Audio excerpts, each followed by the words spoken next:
Welcome to Secrets of the Great Pyramid.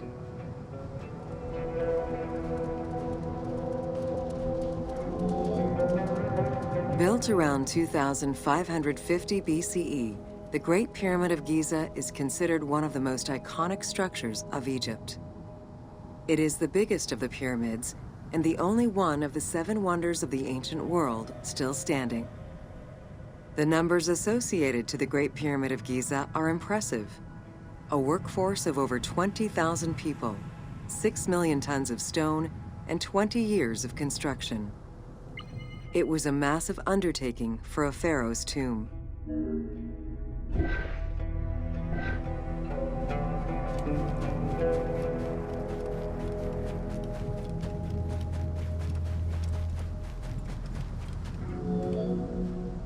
The construction of the Great Pyramid was also a display of power and opulence on the part of Khufu.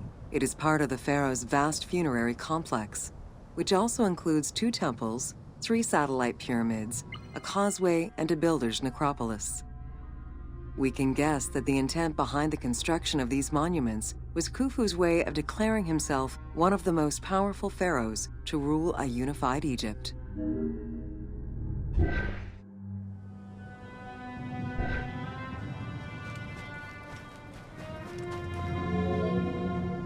New insights into engineering and ancient Egyptian culture are still being revealed over 4,500 years later.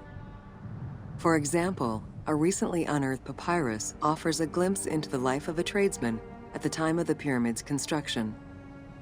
Also, a logbook belonging to a team leader during the building gives details on the craftsmen, their work schedules, and the raw materials required.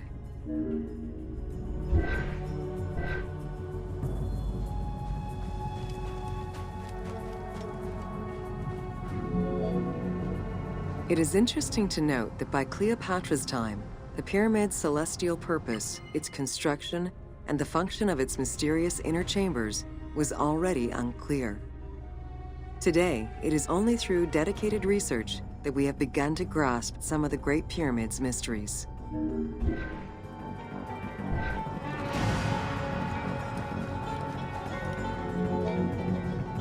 The Egyptians had polished their design for centuries by the time work on the Great Pyramid began. Intended as a tomb for Khufu, the Great Pyramid's structural design has been considered to be nearly perfect by engineers and historians ever since.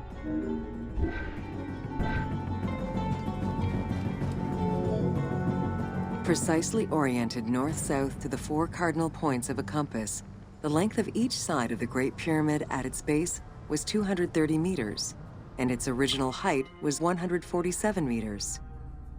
The pyramid is a mere 0.05% error away from being a perfect square.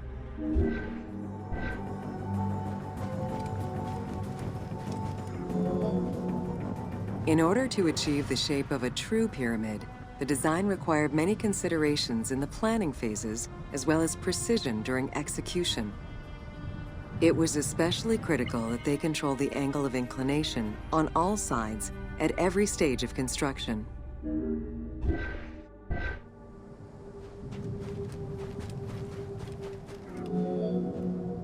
Materials for the Great Pyramid consisted of quarried limestone blocks, weighing between 2 to 15 tons each. The methods of moving these blocks into place is still debated by architects and Egyptologists. The precision of its design in an age with only soft metal tools, as well as the enormous scale of its construction, make the Great Pyramid one of the most impressive feats of human engineering.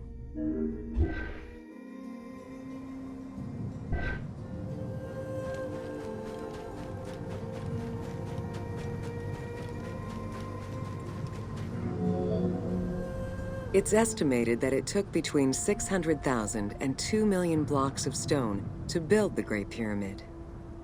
Experts calculate it would have required men to move 12 blocks every hour around the clock for 20 years to place the 2.3 million stones the monument is made of.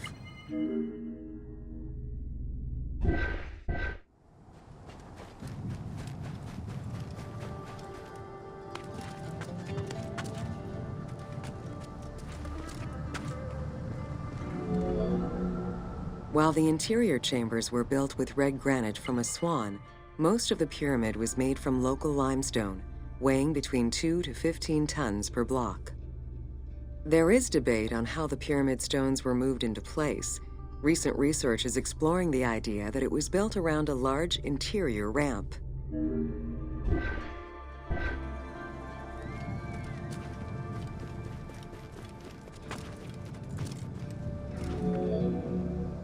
The recently discovered logbook confirms that the high-quality limestone of the outer casing was brought by boat across the Nile from a quarry in Tura.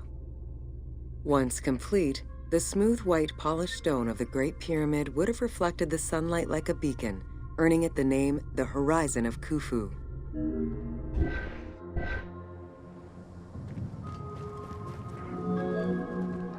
Over the centuries, thieves and travelers attempted to access the Great Pyramid numerous times. Ancient writings describe details of its interior, proof that some made their way within, though who gained entrance first and when is unknown.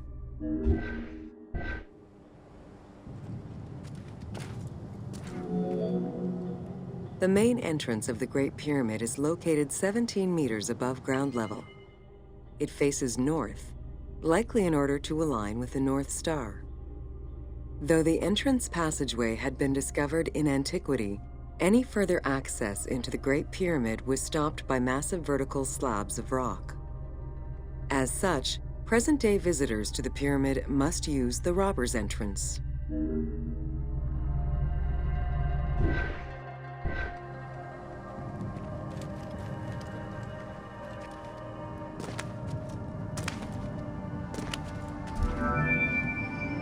The robber's entrance is reported to have been opened in the 9th century by Caliph al-Mamun. In search of treasure, the caliph had his men dig their way inside the Great Pyramid. The most likely scenario is that they enlarged a corridor which had been created by tomb robbers during antiquity. As such, this is how the team can justify access to this wonder.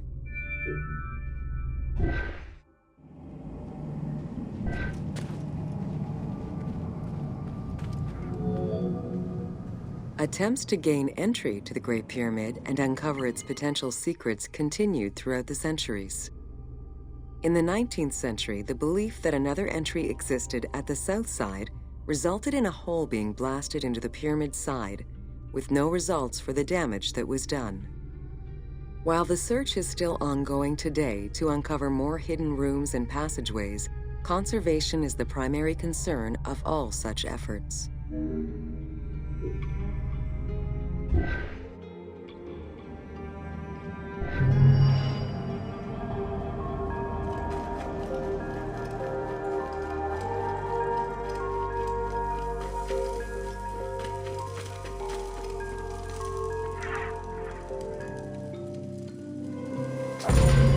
Welcome to the Great Pyramid of Giza, Upper Chambers.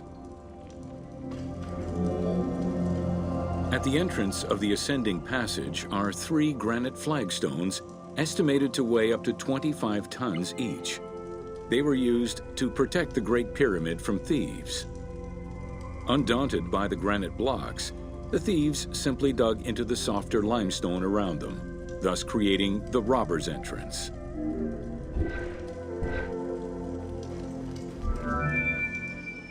While in reality the robber's entrance is one single cavity which leads to both passages, in the game, the team created individual accesses to either passage. As such, in the game, one entrance leads to the ascending passage, while another leads to the descending passage.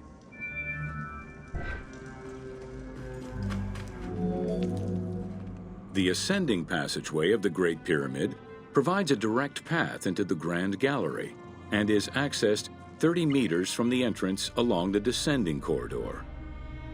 Both corridors have similar dimensions and are designed with the same 26-degree incline.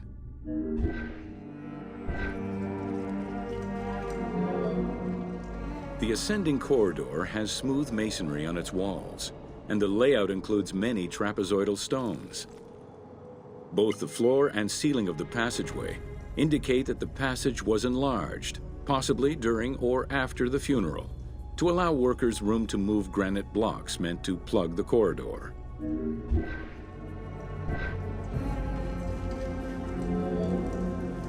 The Grand Gallery's purpose is still debated among experts. It may have been intended to align with the stars, act as a buffer to protect the king's chamber, or simply to facilitate the transport of the granite blocks used inside the pyramid. Access to the queen's chamber was at the beginning of the Grand Gallery.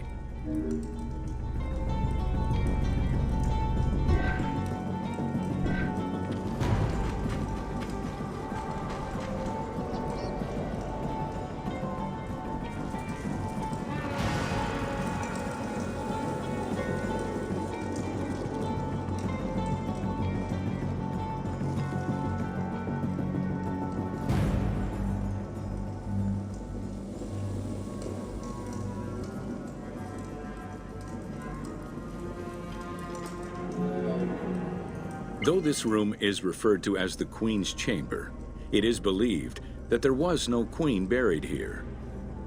Based on their knowledge of earlier pyramids, Egyptologists believe it was more likely intended as the king's serdab, a chamber meant to contain the Ka statue, which would in turn house the king's spirit.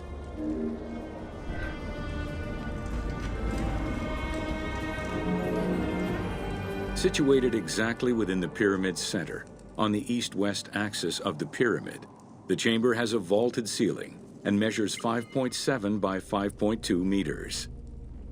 In the eastern wall, there is a niche tucked away in a small corbelled archway, which may have originally held the Ka statue. Behind this niche is another smaller hole, possibly dug out by thieves in search of further treasure.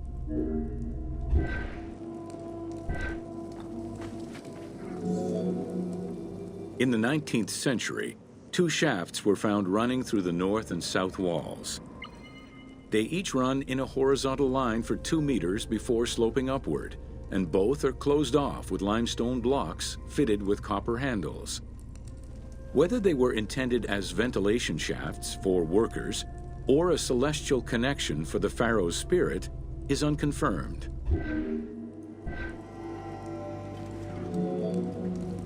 A recent scan of the room indicated the presence of an unknown cavity hidden behind the north face of the walls over the descending corridor.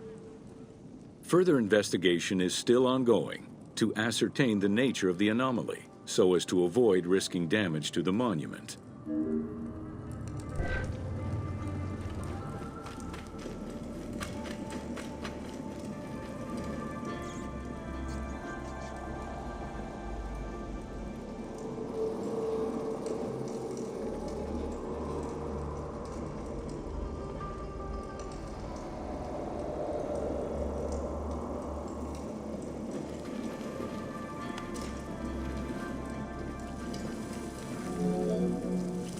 Khufu's architects were possibly influenced by earlier rhomboidal pyramids when designing the gallery.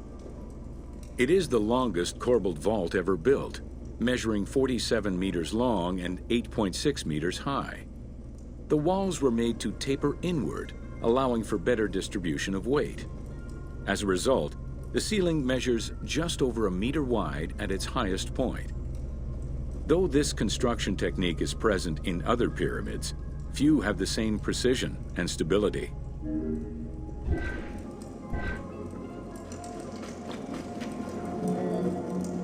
While the space is visually dramatic, the gallery seemed to serve a practical function, though what exactly remains uncertain. Still, the wall design was undoubtedly meant to contribute to the stability of the structure, and its floor may have helped workers move the materials. A channel runs along the middle of the room. A movable floor originally rested in this central recess. The raised benches on either side are equipped with slots that may have been used to help position the granite blocking stones.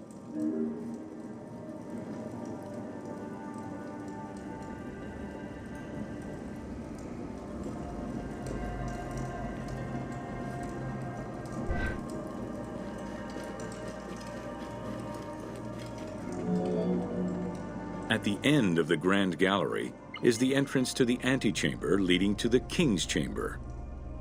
Directly above, there is another narrower horizontal passage that connects to the top of the king's chamber and allowed the workers access to the weight relief rooms.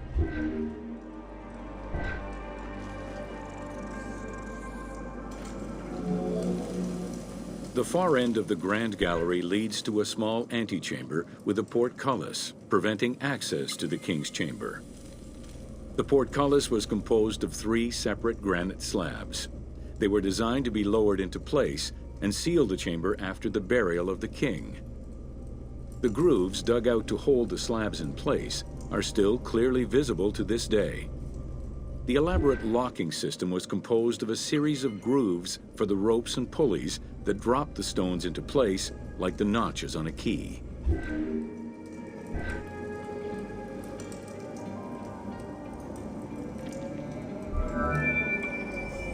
For the purposes of the game, the team elected to remove the portcullis slabs in order to grant the player access to the king's chamber. In reality, workers would have backed out of the room after the funeral, lowering each slab into place behind them one at a time. Each of the 3 stones were smashed by looters centuries later, and evidence of their break-in is still evident.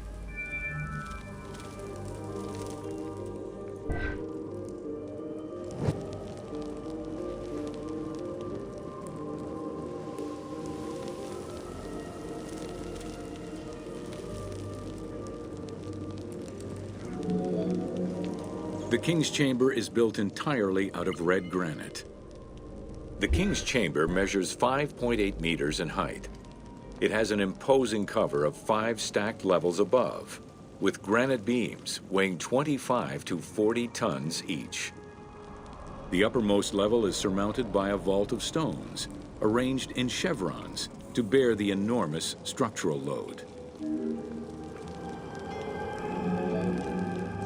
As in the Queen's chamber, 2 shafts extend out from the room towards the north and south faces of the pyramid.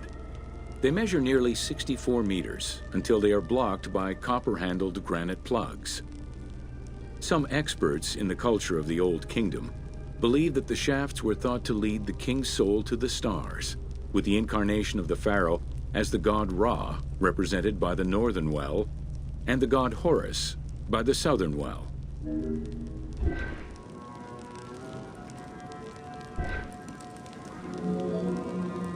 There is a granite sarcophagus at the west end of the room, but it is the concealed construction inscriptions left by workmen on the roof's stones which verify this as the resting place of Khufu.